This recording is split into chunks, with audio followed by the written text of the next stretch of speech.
की हड्डी।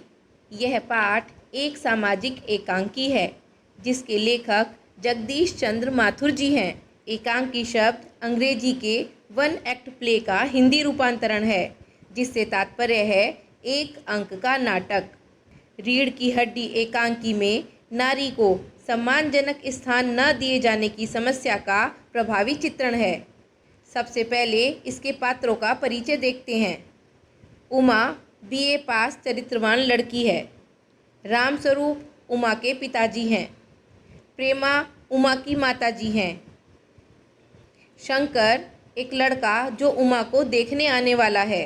गोपाल प्रसाद शंकर के पिताजी हैं जो पेशे से वकील हैं। रतन नौकर है। अब एकांकी का सारांश देखते हैं। रामस्वरूप की पुत्री उमा को देखने लड़के वाले आने वाले हैं। उनके स्वागत की तैयारियां चल रही हैं।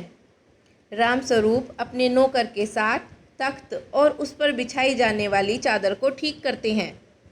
प्रेमा रामस्वरूप से कहती है कि उमा मुंह फुलाए बैठी है।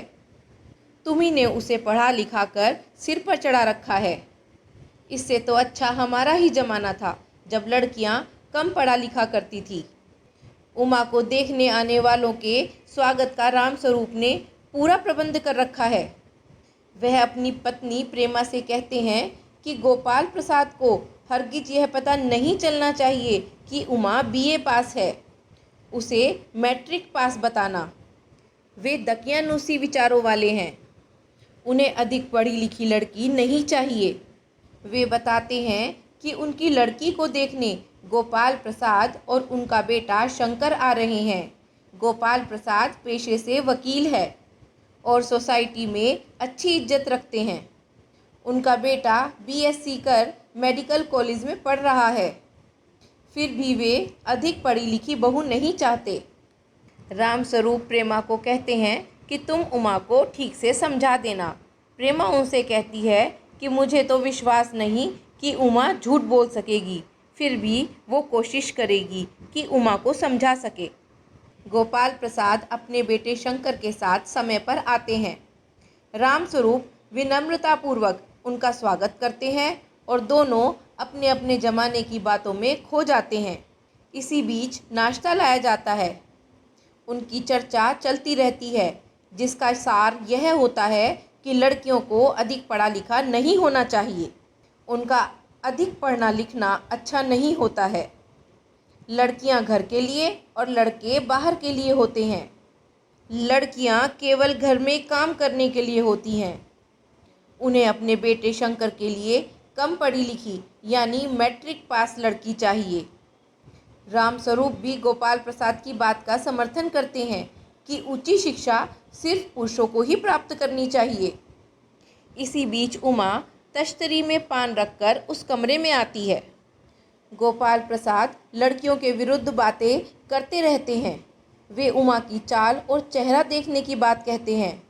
उमा जब अपना चेहरा दिखाती है तो चश्मा लगा हुआ चेहरा देख गोपाल प्रसाद चौंक जाते हैं। गोपाल प्रसाद को उमा की शिक्षा पर संदेह होता है। वे उमा से उसकी शिक्षा के विषय में फिर से पूछना चाहते हैं, लेकिन इस बार उमा सब्र नहीं कर पाती। वह उनसे कहती है कि वह तो फर्नीचर से भी बदतर है, क्योंकि फर्नीचर खरीदने आने वाला तो केवल फर्नीचर को देखता है, वह फर्नीचर से कोई प्रश्न तो नहीं पूछता। उमा की बातों से गोपाल प्रसाद का उमा की शिक्षा के प्रति संदेह विश्वास में बदल जाता है।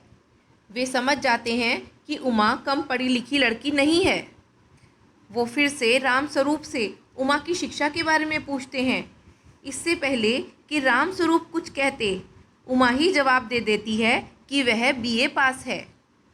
वह शंकर के बारे में बताती है कि यह लड़का शंकर पिछली फरवरी में लड़कियों के हॉस्टल के आसपास घूमते हुए पकड़ा गया था और अपमानित करके वहां से भगाया गया था।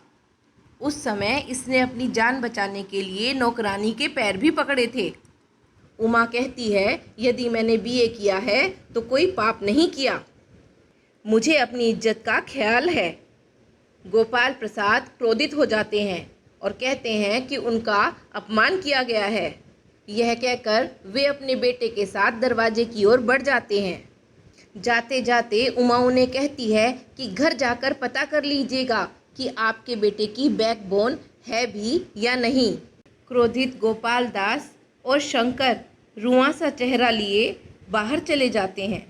यह पाठ हमें बताता है कि जिस प्रकार मानव शरीर में रीढ़ की हड्डी अर्थात बैकबोन का अत्यंत महत्वपूर्ण स्थान होता है, उसके अभाव में या कमज़ोर होने पर व्यक्ति सीधा खड़ा नहीं हो पाता।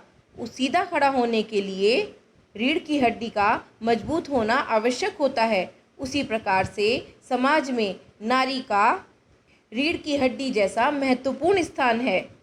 समाज में नारी को उचित स्थान न मिल पाना समाज की बैकबोन का कमज़ोर होना इस ओर संकेत करता है।